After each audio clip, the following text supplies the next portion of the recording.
So ayan, good morning mga people. So ayan, ito naman yung titirahin natin ngayon. Meron tayo ngayong relay. So ayan, usually pinapalitan na talaga to. Pero ngayon ipapakita ko sa inyo kung paano i-repair yung relay. Dahil wala tayong magawa. Ayan, doon to sa isang motor na tinatrabaho natin. Since alam kong medyo kapos sa budget si client, kaya ayusin natin to. So ayan, ito lang pinakasekreto sa pag-repair ng relay. Starter relay. Ito, pag yung mga first time dyan na gustong magbaklas nito, pag ito hindi nyo alam, sigurado, masisira nyo yung relay. Ito yung pinaka first step, dapat meron kayong pangsulda kasi bawal na bawal bungkalin yung relay nang hindi nyo to gagawin. Kasi yung coil ng wire, nakasolder yan. Once na hiwalay nyo yan, mapuputol yung winding. So yan, ito na, tirahin na natin yung putang inang to. So yan, tanggalin nyo muna yung solder. Yan, itong dalawa. Kahit wag nyo nang tandaan yan na kulay kasi kahit magkabaliktad yan, okay lang. So yan, nakita nyo yan? Yung wire na yan. Yan yung winding ng yung magnetic wire.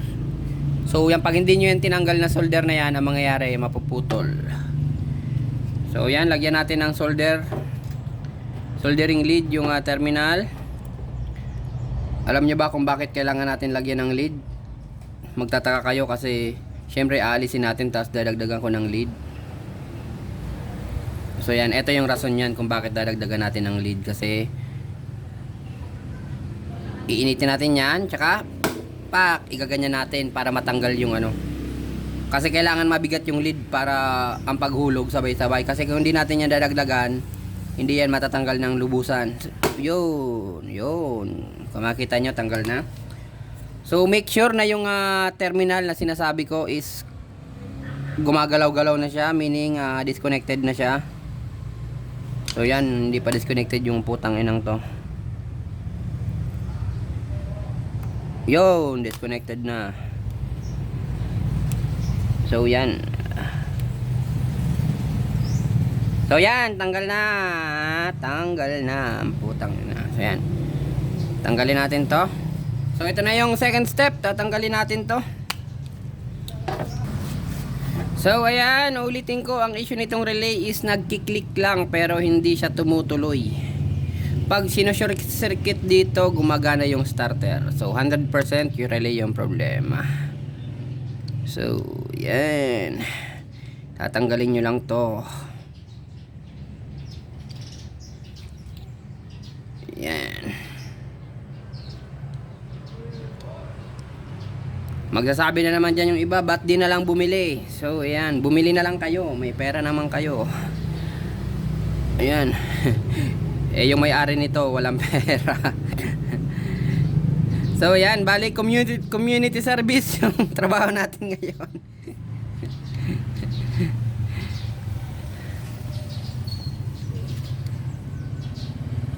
Ayan. So yan, tanggalin lang natin tong lock na to. Wag yung tatanggalin yung lock na yan. Uslain nyo lang. Kasi pag tinanggal nyo yung lock na yan, wala na kayong lock mamaya. So yan, make sure lang na habang hinuhugot-hugot nyo, yung wire na naka-usli dyan na dalawa is nahuhulog.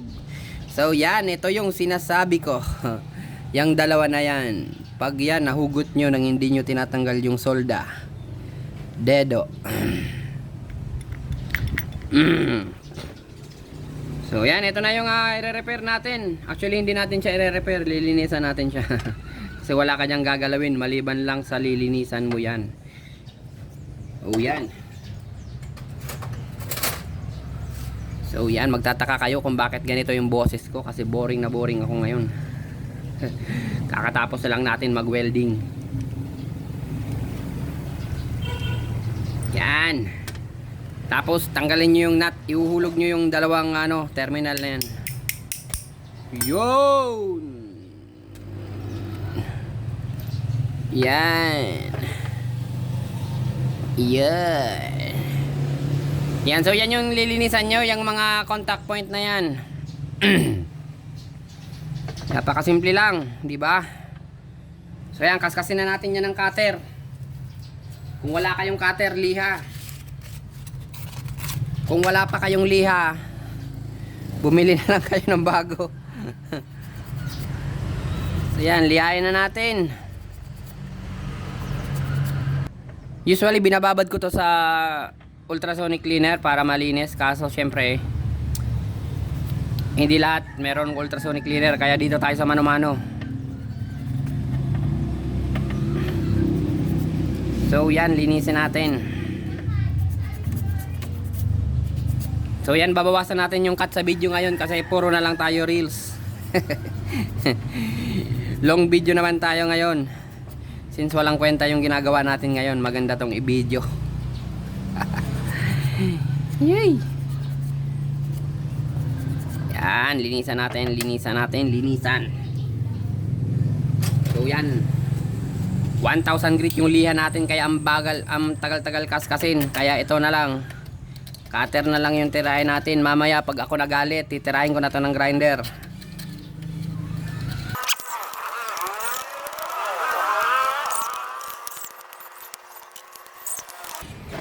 So yan, nalinisan na natin. So i-assemble na lang natin to.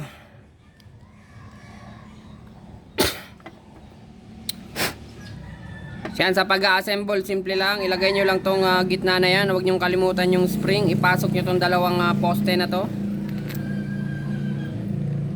Yan. Ilagay nyo yung nut.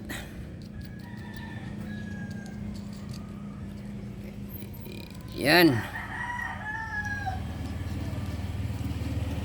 Higpitan nyo ng dahan-dahan lang. Kasi huwag nyo lalakasan yung higpit kasi tanso yung copper pala. O, pareho lang yun. Tanso, copper, pareho. Yan. Tanso yung poste natin. Madali yan ma-lost thread. So, yan. Kaso tumagalid yung putang ina.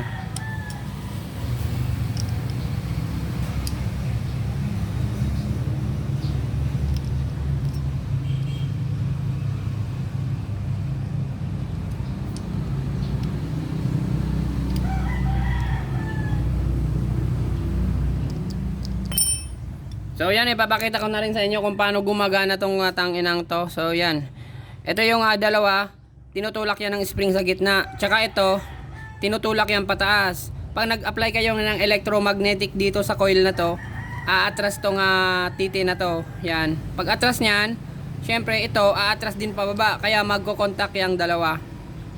So yan. Pagbalik lang naman is simple, kailangan nyo lang isentro yung dalawang wire na tinanggal nyo kanina. Ayan, pasok nyo lang yung dalawa. Dapat sentro siya dun sa ano. Pag nahihirapan kayo ipasok tong dalawa na yan, pwede nyo yan dugtungan muna ng magnetic wire na mahaba para mabilis nyo maipasok dito. Pero ako, talagang gusto kong mahirapan, kaya hindi ko yung gagawin.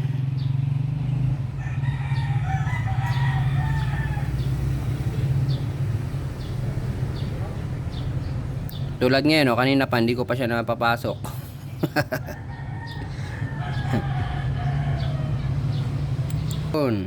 So yan, natsamba natin. Ayun na, nakita ko na siya. Yan, yung wire na sinasabi ko. Yun, yan, lumabas na. So yan, ilagay na natin yung lock. Pitin na natin yung lock. Tsaka isolder na natin.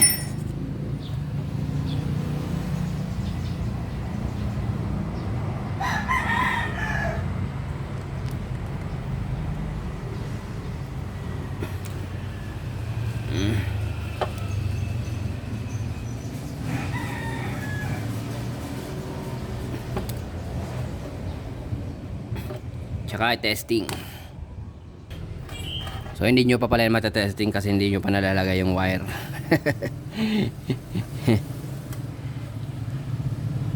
Testing na lang tayo, talagang testing na. So yan, nakabit na natin. Testing na tayo, testing. So yan. Yun.